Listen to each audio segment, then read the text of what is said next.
Baik, kita ke soal nomor 20.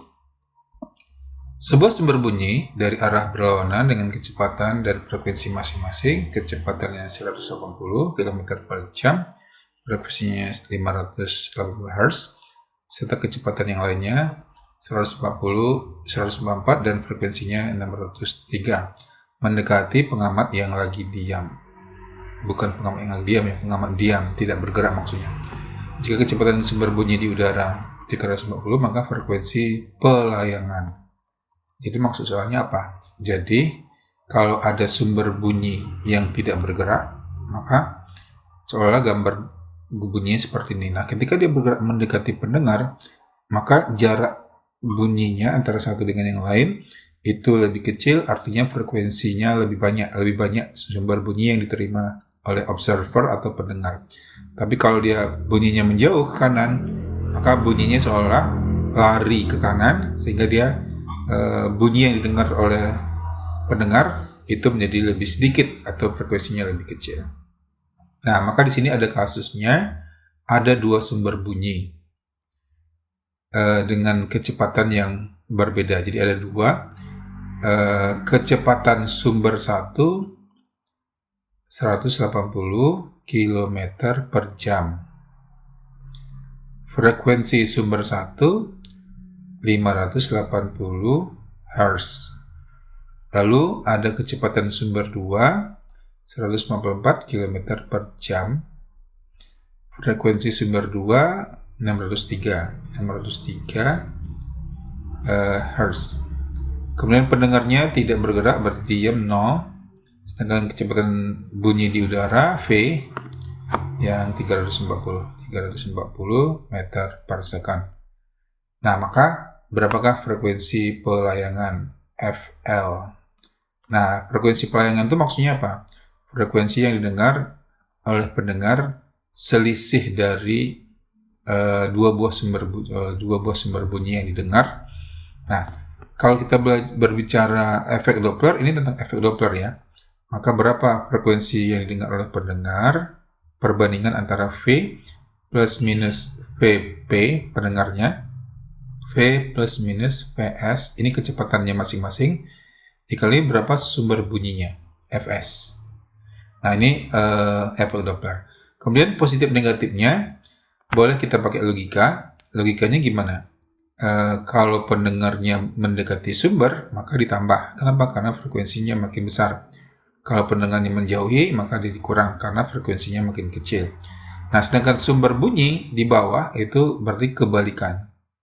Kalau sumber mendekati, maka frekuensinya harus lebih tinggi, tetapi nanti dia tandanya negatif. Supaya apa? Supaya V-nya itu jadi mengecil. Dibagi kecil, maka nilainya besar. Jadi kalau sumber itu adalah kebalikan. Atau boleh juga kita buat gini.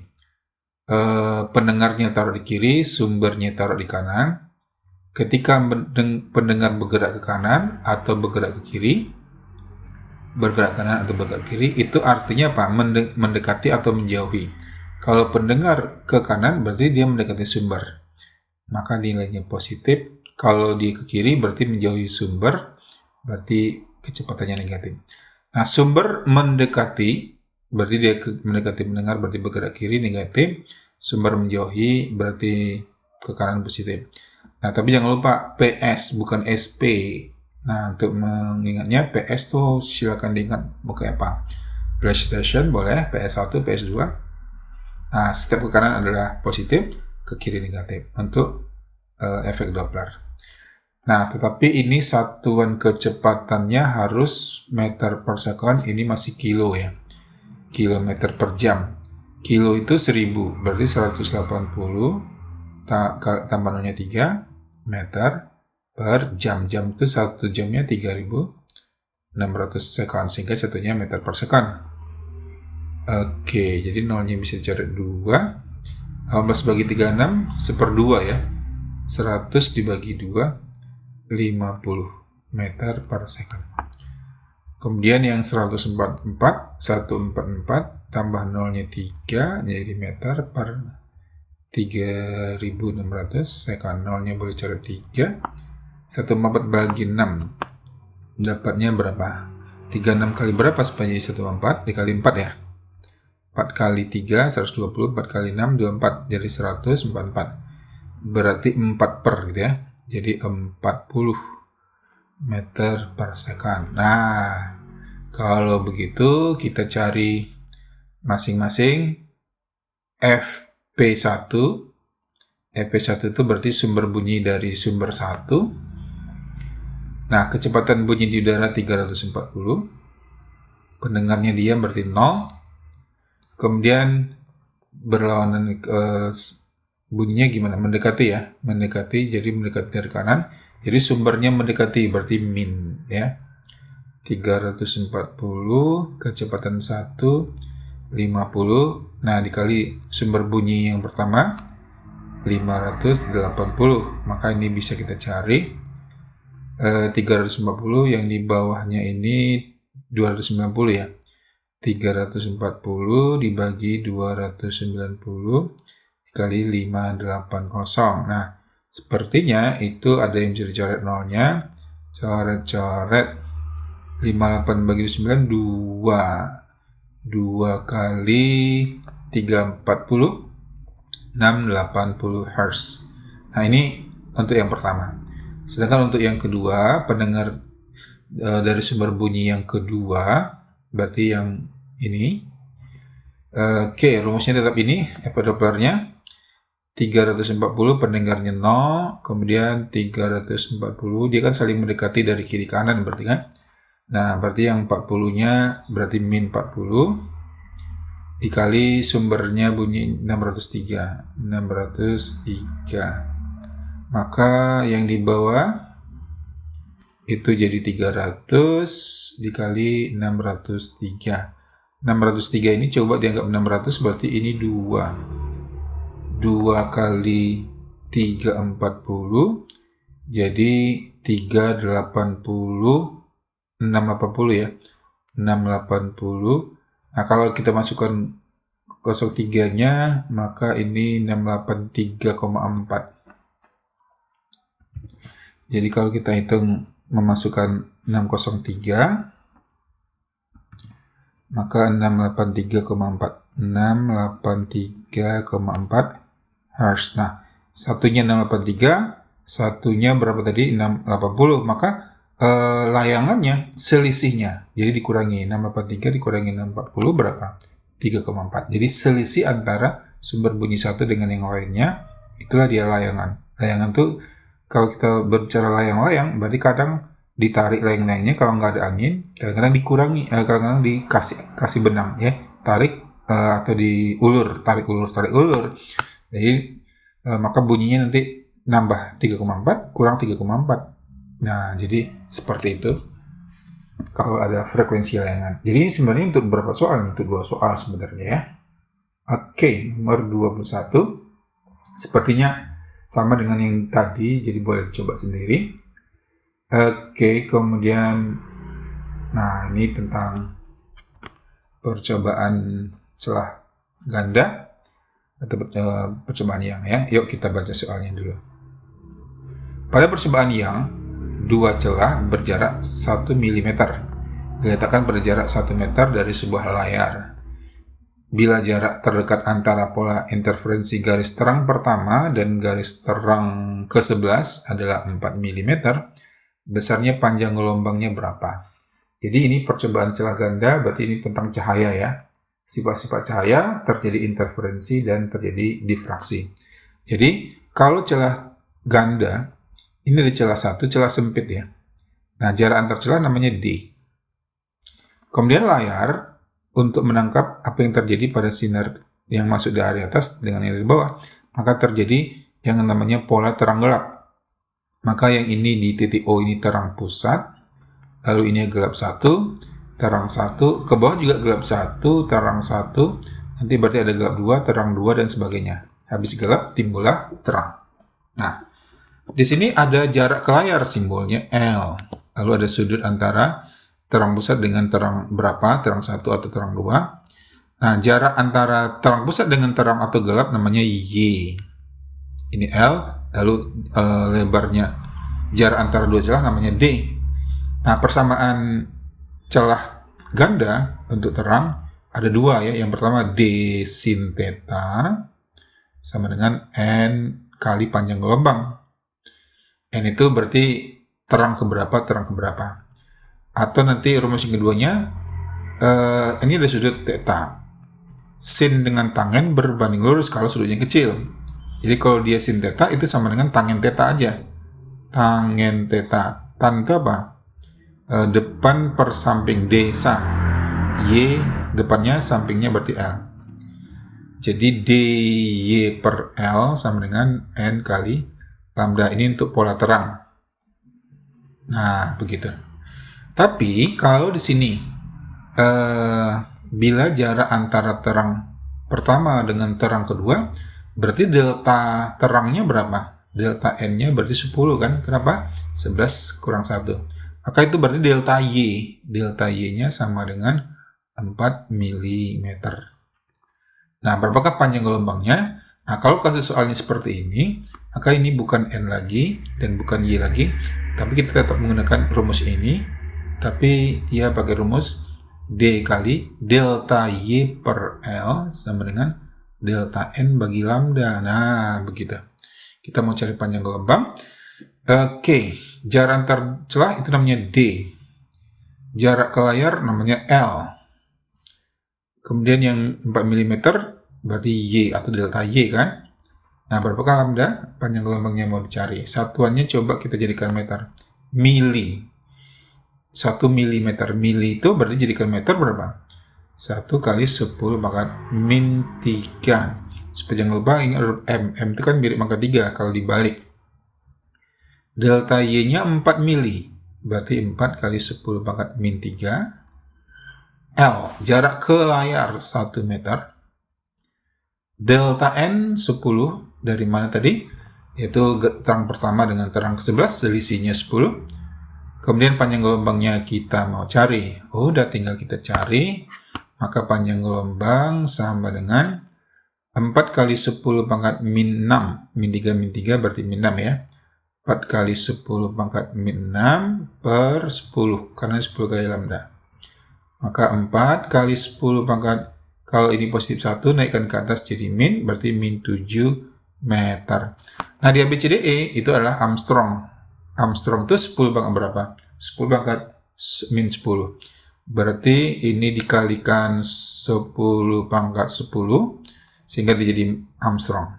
Meternya coret. Berarti 4 kali 10 kurang 7 adalah 3. Berarti 1000, berarti 4000 Armstrong. Maka jawabannya 4000 Armstrong, berarti jawabannya D.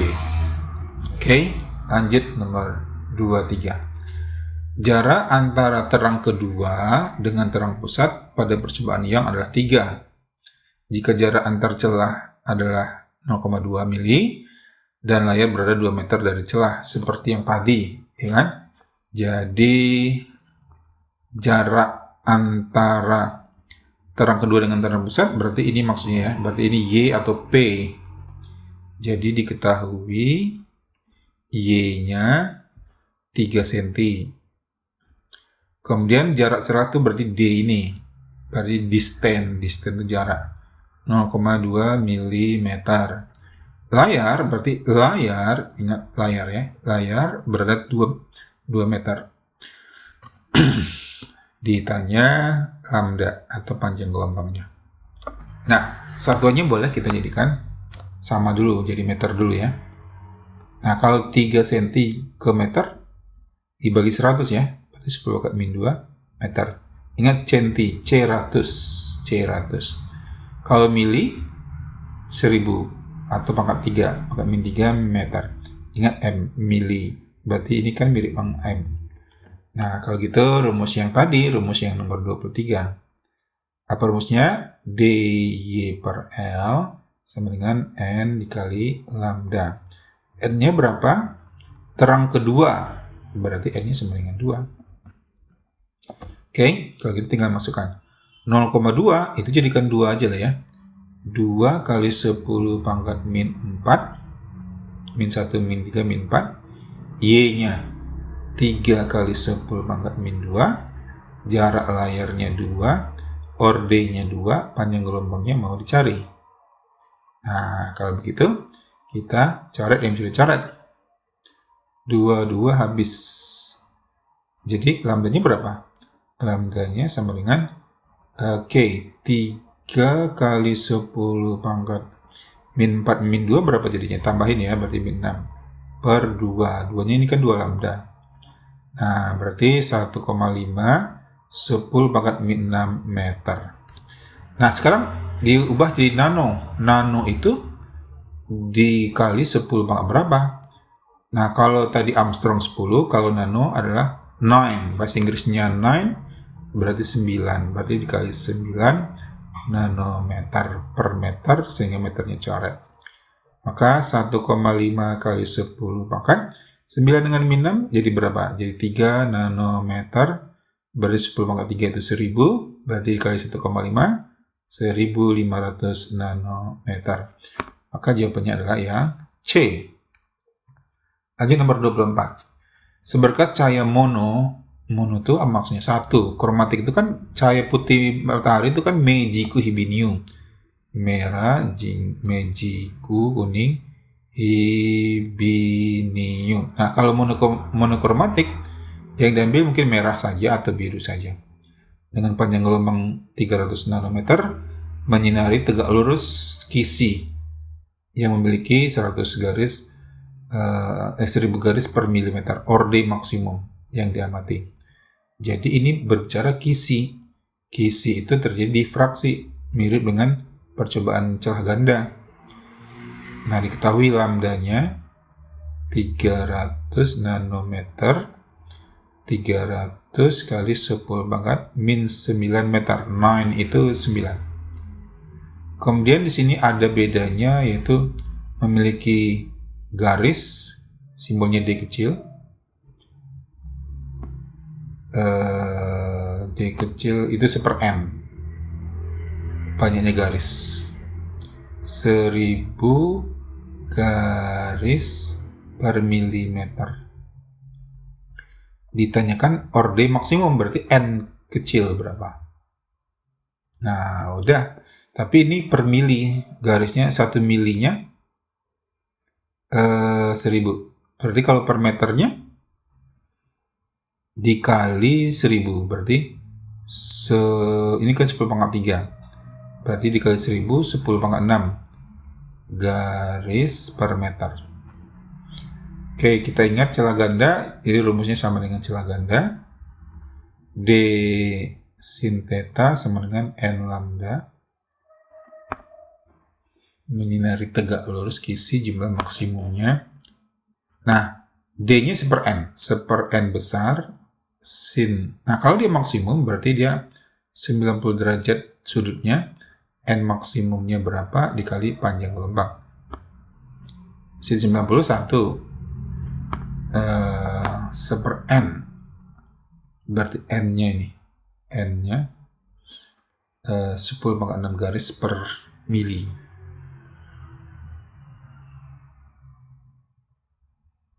Jadi ini bukan 1/n tapi N ya, jadi yang ini berarti N besar.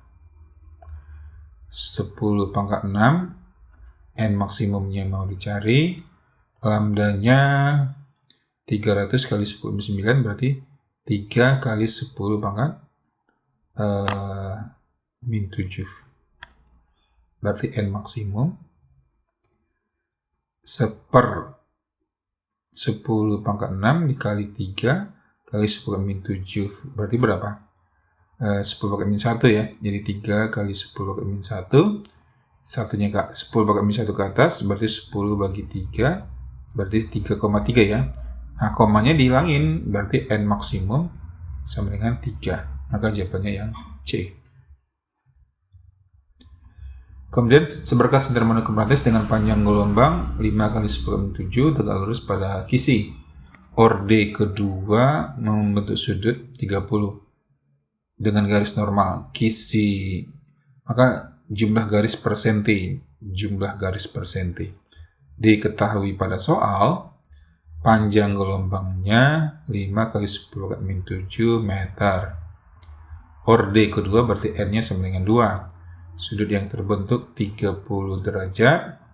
Yang ditanya adalah jumlah garis per senti. Jumlah itu bahasa Inggrisnya apa? Number of, berarti n ya. Oke, kalau begitu rumusnya skisi sama dengan celah ganda. Kalau ada sudut berarti kita pakai sudut. D sin theta sama dengan n lambda. Tapi D itu seper n sin theta sama dengan n lambda. Nah, kita pakai rumus yang terakhir. Seper n yang mau dicari, n-nya dikali sin 30. Sin 30 derajat sama dengan n kecilnya 2 dikali lambda. 5 kali 10 pangkat min 7. Sin 30 setengah dibagi n sama dengan 2 kali 5, 10 kali 10 pangkat min 7. Kali silang, maka n sama dengan setengah per 10 pangkat min 6. 10 pangkat min 6 naikkan ke atas, setengah kali 10 pangkat 6. Atau ini berarti 0,5 ya. Berarti 5 kali 10 pangkat 5 garis per meter. Karena satuannya per meter ya. Nah, kalau per senti dibagi atau dikali 100. Dibagi 100 karena 1 sentinya, 1 meternya kan ini 1 meter nih. Jumlah garisnya segini. Nah, untuk 1 sentinya kan kecil tuh. 1 sentinya berarti dibagi 100. Kalau dibagi 100, jadi dibagi 100 ya. Bagi 100 berarti 5 kali 10, maka 3 garis per sentimeter. Maka jawabannya adalah 5 kali 10 pangkat 3. Jawabannya adalah yang C. Nah, sedangkan nomor 26 dan seterusnya itu soal yang berbeda, yaitu tentang alat-alat optik dan cahaya. Oke, kita baca. Sebuah lilin yang tingginya 10 cm berada 20 di depan sebuah cermin cembung. Jarak fokus 60, maka tinggi bayangan lilin adalah berapa? Nah, kalau kita berbicara tentang cermin dan lensa, maka cermin ada 2. Ada cermin cembung, ada cermin cekung. Kalau cembung berarti bayangan pipinya cembung. Berarti orang yang agak gemuk. Kalau cekung berarti orang kurus. Nah, kalau cembung, maka dia fokusnya di belakang. Jadi kalau cembung itu seperti ini. Nah, kalau cekung kebalikannya. Seperti ini. Oke.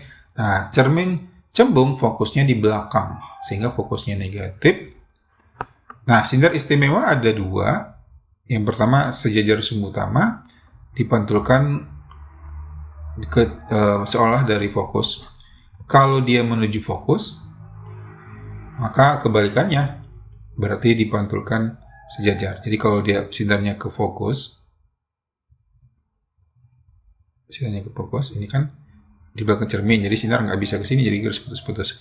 Jadi ke fokus maka dipantulkan sejajar sumbu utama gitu. Jadi kebalikannya, sejajar dari fokus. Kalau mau ke fokus, sejajar, tinggal dibalik aja. Tapi kalau ke M, maka dia tidak sejajar, tidak fokus, jadi langsung dibalikan ke tempat yang sama. Nah, jadi kalau begitu diketahui apa nih? Tinggi itu height-nya 10 cm. Berada di depan cermin, berarti ini cermin, di depan cerminnya itu namanya S0. S0 adalah 20 cm.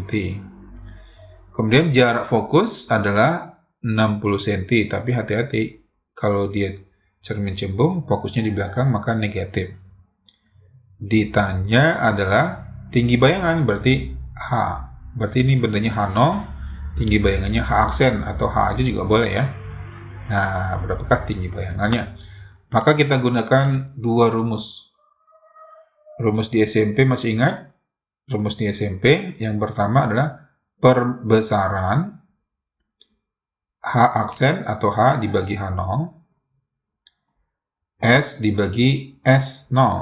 Tapi S itu bisa nanti S aksen atau S dash, atau ini pakai aksen juga boleh ya, bayangan ya.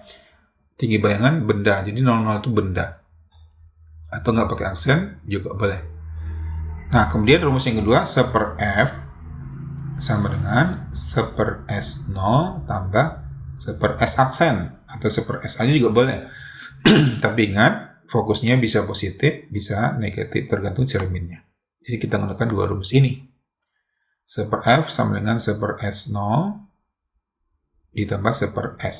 Dan S-nya juga bisa plus minus juga ya, bayangan. So sweet juga boleh. So sweet. 1 per F sama dengan so sweet. Atau sosis juga boleh. Kalau begitu, kita cari dulu bayangannya. Fokusnya berapa? 60, tapi jangan lupa min ya, 1 per min 60 sama dengan 1 per S0. S0-nya 20 tambah bayangannya 1 per S, atau pakai aksen juga boleh. Enggak juga nggak apa-apa. 1 per 20-nya ke kiri, berarti min 1 per 20. Tapi kita balik penulisannya, 1 per S sama dengan min 1 per 60 min 1 per 20. Samakan penyebut jadi 60.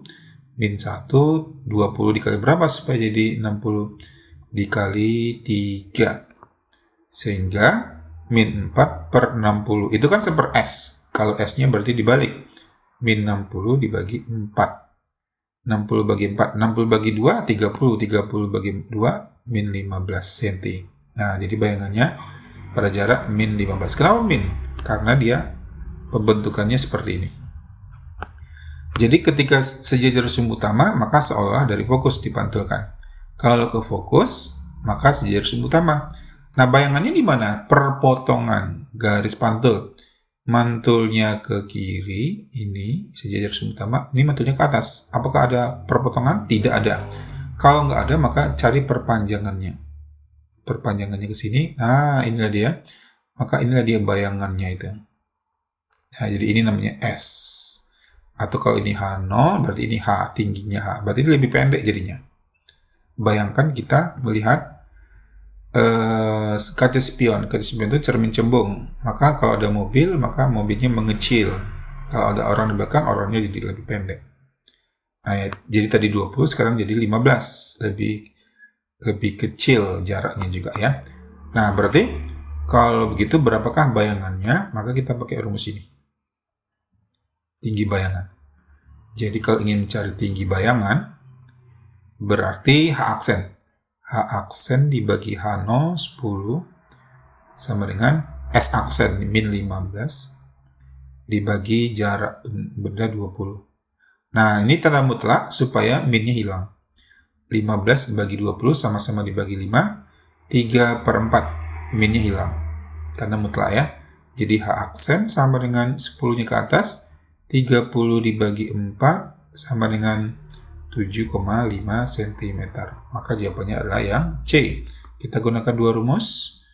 Rumus perbesaran dan rumus 1 per F. Kita lanjut ke nomor 27. Jika bayangannya terbentuk cermin cekung. Cermin cekung dengan jari-jari kelengkungan 20 adalah diperbesar 2 kali, maka benda terletak di muka cermin sejauh berapa? Jadi kalau tadi cermin cekung, sekarang cermin cembung. Kalau cekung, bayangkan orang kurus.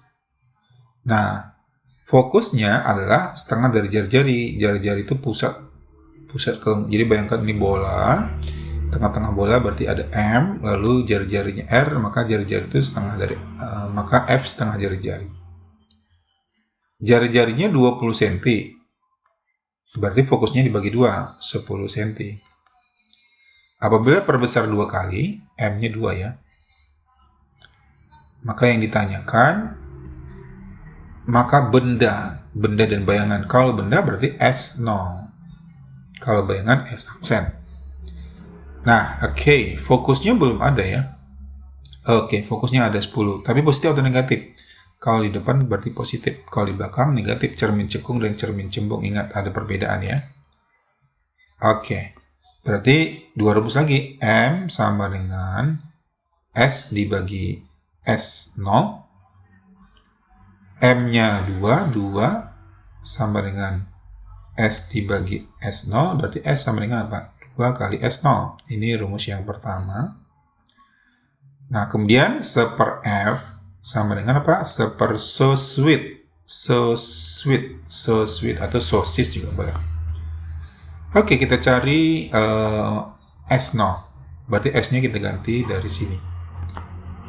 Fokusnya 1 per 10. 1 per 10 positif sama dengan S 1 per S0 tambah 1 per S. S-nya berapa? 2S0 ya. 2S0. Kita samakan penyebut sama-sama 2. Berarti 1 per 10 sama-sama 2S0 di bawah. Ini 1 supaya jadi 2, ya dikali 2 tadi ya. Berarti 2 per 1. 2 per 1, 3. 3 bagi 2S0. Ini 1 per 10 kali silang. 2S0 sama dengan 10 kali 3. 30. Berarti S0-nya sama dengan 30 bagi 2. 15 cm. Memang ditanyakan adalah berapa jarak benda di depan cermin. Maka jawabannya adalah 15. D. 28. Sebuah benda memiliki tinggi itu height bahasa Inggrisnya. Berarti hanya 0,5. Benda tersebut berjarak 30 S0. Ini berarti di H. Lensa cekung mempunyai fokus 20 cm, maka jarak bayangan lensa dan cermin rumusnya itu sama saja. Rumusnya sama saja ya. Jadi hanya 0,5 meter. Jarak bendanya 30 cm. Fokusnya adalah 20 cm. Yang ditanya jarak bayangan berarti S aksen atau S aja. Nah, kalau lensa cekung kebalikan dari cermin. Kalau cermin cembung, cermin negatif. Kalau cermin cekung, cermin positif. Nah, kalau di sini lensa cekung malah lensa negatif, maka min. Fokusnya min ya. Oke, kalau gitu untuk mencari S gimana caranya?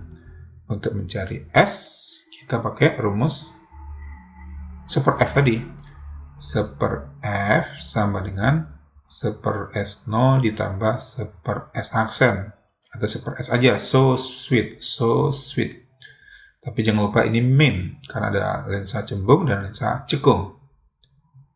Oke, fokusnya berapa? 20 ya. Berarti min 1 per 20.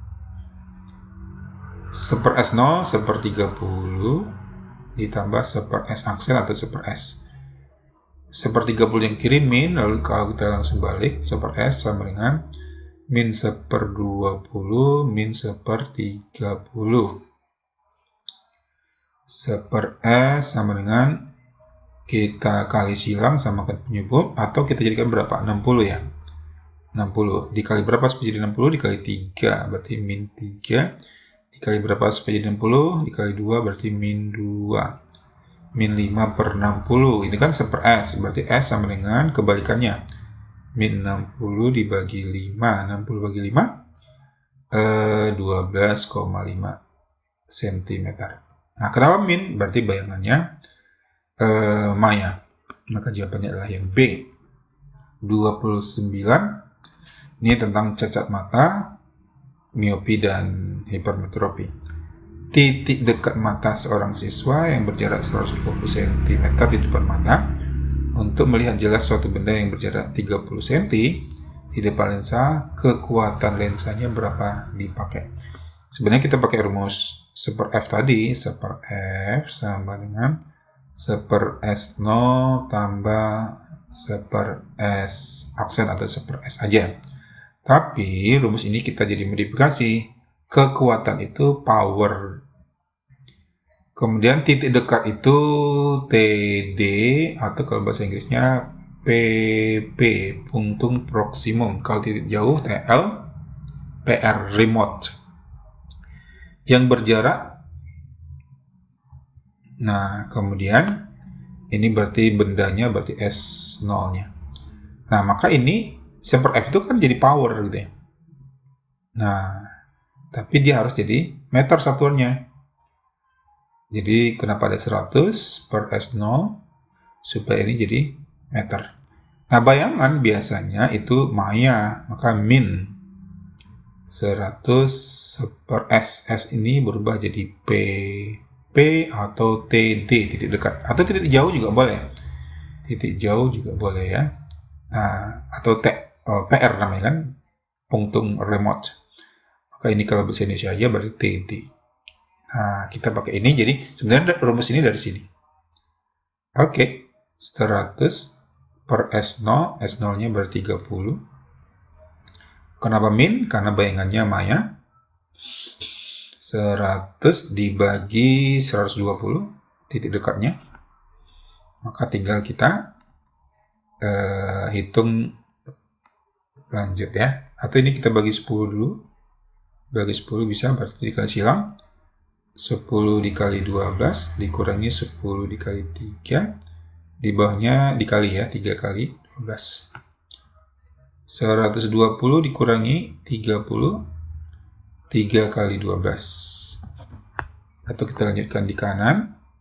P sama dengan 120 kurang 30, 90 dibagi 3 kali 12. 90 bagi 3, 30 per 12. 30 per 12 sekitar berapa? 2 kali 12, 24. Berarti 2,5 dioptri. Maka jawabannya adalah C, positif ya. Jadi ada yang positif, ada yang negatif 2,5. Nah, positif negatifnya tergantung perhitungan di sini aja. Kita ke nomor terakhir, nomor 30. Oke, kita baca soalnya dulu. Perbesaran lensa okuler pada sebuah mikroskop ada 20 kali. Jika fokus objektif dan okuler 4 mili dan 2 cm, sebuah benda berjarak 4,2 mili di depan lensa objektif, maka perbesaran total adalah berapa? Jadi ini berarti kita berbicara mikroskop ya. Mikroskop. Nah, mikroskop itu terdiri dari dua buah lensa. Lensa positif atau lensa cembung. Kalau kita lihat gambarnya, ada lensa objektif dekat objek yang mau dilihat, ada okuler dekat mata kita. Jadi ini bayangkan mikroskopnya kita rebahkan, tapi kalau dibalik berarti ini di bawah, yang objektif di bawah, okuler di atas. Aku, jadi dekat mataku. Nah, oke, jadi di sini ada fokus objektif. Nah, ini kan ada fokus objektif ya. Fokus objektif itu yang ini, kiri kanan, dengan besarnya berapa? 4 mili. 4 milimeter. Kemudian fokus okuler di sini kiri kanan yaitu 2 cm. Sebuah benda berjarak 4,2 berarti bendanya di sini 4,2 mm. Nah, berapakah perbesaran total? Jadi, kalau kita berbicara mikroskop, maka bentuk perbesarannya 2 kali. Jadi, ini ada benda. Coba jadikan bayangan. Nah, maka ada 2 sinar istimewa. Sinar yang sejajar sumbu utama difantulkan ke fokus. Lalu sinar ke pusat kelengkungan langsung, pusat lensanya. Maka kalau dia ke pusat, dia lurus aja. Nah, perpotongan antara 2 buah sinar ini, di situ letak bayangan. Jadi ini bayangan oleh lensa objektif. Nah, kemudian lensa okuler itu berfungsi sebagai loop untuk memperbesar 2 kali. Setelah diperbesar oleh objektif, maka diperbesar oleh okuler dengan mirip kerja mikroskop, kerja loop. Caranya sama, yaitu sejajar sumbu utama, maka dipantulkan, dibiaskan ke fokus. Ini sinar pertama. Sinar kedua langsung ke pusat. Langsung ke pusat okuler. Nah, kalau kita lihat sinar yang ini, adakah perpotongan di sana? Kok ada ya, ini kan semakin jauh. Maka perpotongannya di belakang. Garis putus-putus, garis putus-putus. Nah, inilah dia perbesaran kedua oleh loop. Maka perbesaran pertama dan perbesaran kedua, maka perbesaran total, perbesaran oleh objektif dikali okuler. Biasanya objektif itu dipakai rumus biasa. S aksen dibagi S0 untuk objektif. Nah, untuk loop ada 2 rumus. Yang pertama Sn dibagi fokus tambah 1 untuk mata yang berakomodasi, enggak ditambah 1 untuk mata yang tidak berakomodasi. Berarti ini fokusnya okuler. Tinggal dia perbesaran total. Nah, kalau begitu SN biasanya berapa? SN jarak mata normal 25 cm biasanya ya. Kemudian fokusnya berarti 2 cm di sini. Tapi di sini diketahui di soal perbesaran okuler berarti M-nya okuler 20 kali sudah dikasih tahu. Berarti ini tidak usah dicari. Perbesaran objektif yang kita cari. Fokus objektif berarti fokus objektif yaitu 4 mm. Fokus okulernya 2 cm. Kemudian ada benda berjarak 4,2 berarti S0 berarti 4,2 mm. Perbesarnya berapa? Berarti kita mencari bayangan pada objektif dulu. Berarti untuk menjawabnya kita gunakan 1/F sama dengan 1/S0 tambah 1/S aksen atau S aja. So sweet. Ini berarti untuk objektif. Oke, kita hitung di sebelah kanan. 1/F, F-nya berapa? 4. Berarti 1/4 sama dengan 1/4,2 yaitu bendanya ditambah 1/S aksen atau 1/S. 1/4,2 nya ke kiri, tapi kita balik penulisannya langsung. 1/4 dikurangi 1/4,2 dikali silang 4,2 dikali 1. 4 kali 1 4. Habis itu yang di bawahnya 4 dikali 4,2.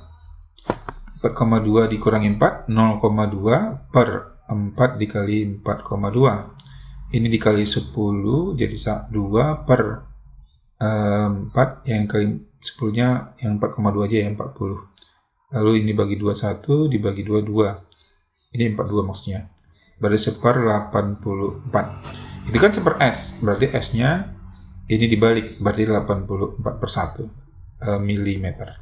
Nah, maka perbesarannya kita pakai yang ini. Oke, jadi kita pakai yang perbesaran yang di sini ya. Nah, coba kita hapus yang ini dulu.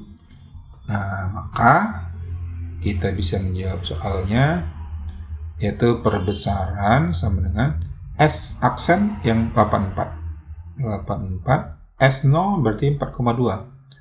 Satuannya mili biar aja nggak apa.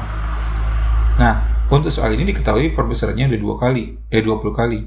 Maka dikalikan 20. Untuk soal yang lain biasanya nggak dikasih tahu. Nah, biasanya tinggal masukkan ya. Bata berakomodasi atau tidak berakomodasi. SN 25 bagi fokus okuler kan ada fokusnya di soal biasanya kan. Nah, tinggal dihitung seperti itu kalau seandainya perbesarannya belum dikasih tahu. Jadi kalau begitu 84 bagi 42, 2 ya. Berarti kalau dibagi 4,2, 20. 20 kali 20, berarti 2 kali 2, 4. 400 perbesarnya 400 kali. Oke, jawabannya adalah D.